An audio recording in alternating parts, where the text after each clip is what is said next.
What truly makes a crime gruesome? Is it the act itself, the motive behind it, or the chilling aftermath? Today, we're delving into a case that has haunted America for decades, a story so dark it's often called the most gruesome murder in the nation's history. This is the story of the Black Dahlia. Our story begins on January 15, 1947, in the Lima Park neighborhood of Los Angeles. A local mother, Betty Bersinger, was walking with her 3-year-old daughter when she noticed something strange in a vacant lot. From a distance, it looked like a discarded mannequin, oddly broken into, but as she got closer, the horrifying reality set in. It wasn't a mannequin at all. It was the body of a young woman. The victim was 22-year-old Elizabeth Short, an aspiring actress who had come to Hollywood with dreams of stardom, like so many others. But her dream had turned into a nightmare. The state of her body was shocking. Even to the most seasoned detectives, she had been surgically bisected at the waist, completely drained of blood, and her organs were meticulously removed. Her face was slashed from the corners of her mouth to her ears, creating a grotesque, permanent smile known as a Glasgow smile. The body had been washed and deliberately posed, adding a layer of cold, calculated ritual to the crime. The media frenzy was immediate and intense.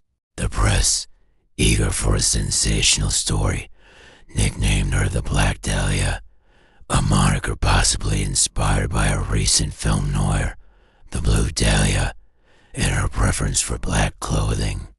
The name stuck, turning Elizabeth Short from a person into a haunting legend.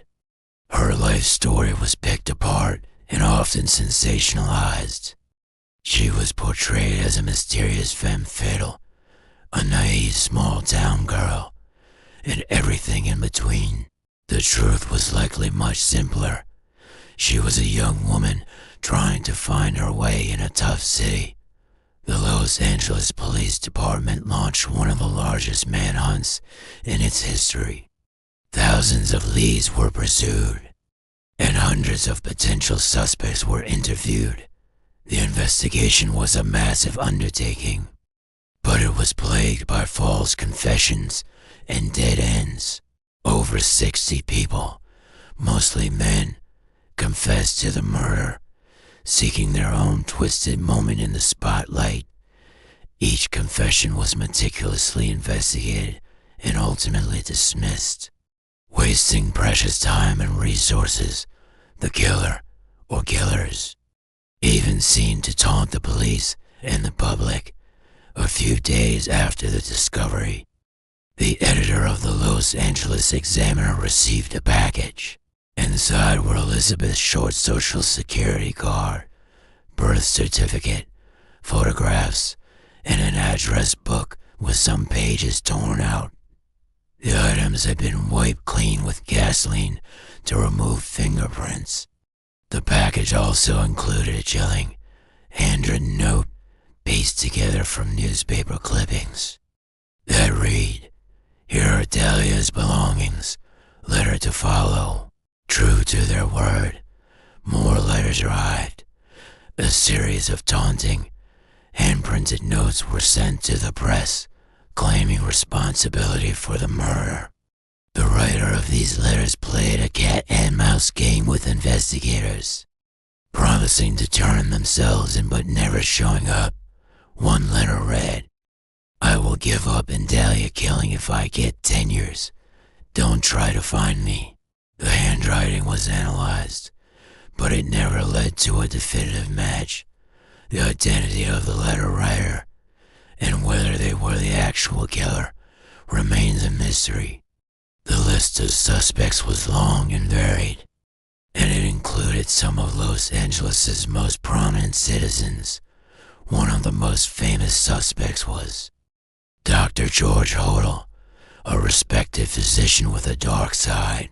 His own son, Steve Hodel, a retired LAPD homicide detective, became convinced of his father's guilt after discovering incriminating photos and writings among his father's possessions after his death. Steve Hodel believes his father, who had medical training, was the one who performed the precise bisection and had the sadistic tendencies to commit such a crime. He even suggested his father may have been responsible for other unsolved murders.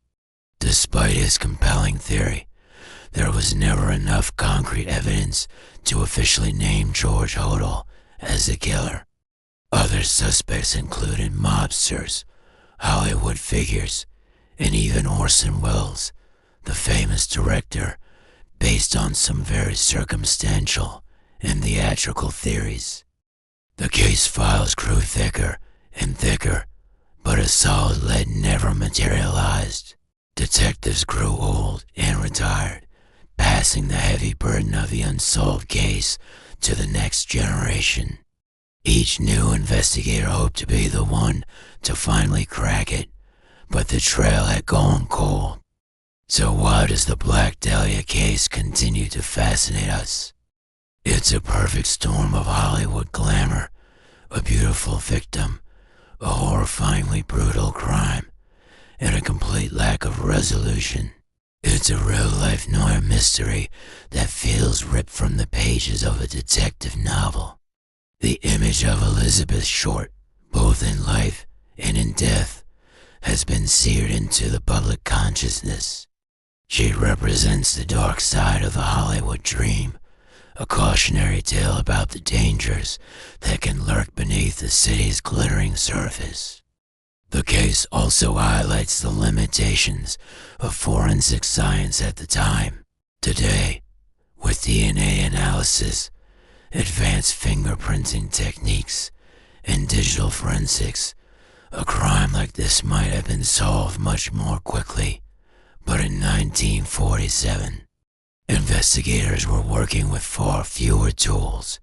The killer's careful cleaning of the body and belongings showed a keen awareness of how to avoid detection, making the task for police nearly impossible. The Black Dahlia murder is more than just a cold case.